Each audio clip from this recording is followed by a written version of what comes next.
Middle east की जंग अब और भी ज्यादा खतरनाक मोड़ पर पहुंचती हुई दिखाई दे रही है, क्योंकि अब ईरान ने सीधे अपने पड़ोसी मुल्कों का नाम लेकर चेतावनी दे दी है। यूएन में ईरान के परमानेंट रिप्रेजेंटेटिव आमिर सईद इरवानी ने सऊदी अरब और यूएई को सख्त चेतावनी दी है कि अगर उनकी जमीन का इस्तेमाल ईरान के खिलाफ हुआ तो जवाब भी उसी जमीन को ध्यान में रखकर दिया जाएगा।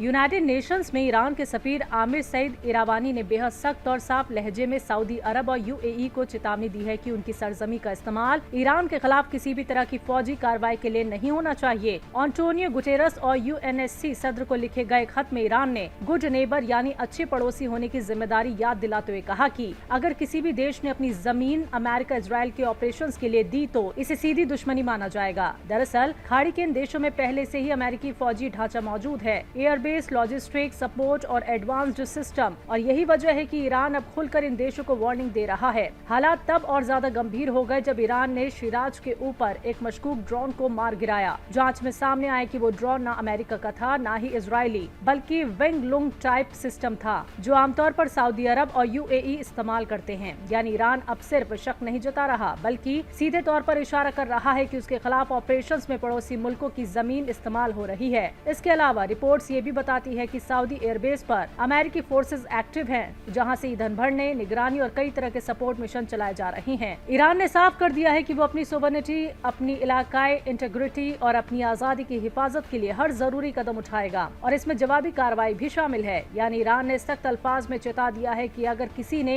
ईरान के खिलाफ अपनी जमीन दी तो वो खुद को इस जंग से अलग नहीं रख पाएगा। अब सवाल ये है कि क्या सऊदी और यूएई इस दबाव में पीछे हटेंगे या फिर मिडिल ईस्ट की ये जंग और ज्यादा फैलने वाली है, क्योंकि ईरान ने लाइन खींच दी है। अब कोई चेतावनी नहीं, अगला कदम जवाब होगा।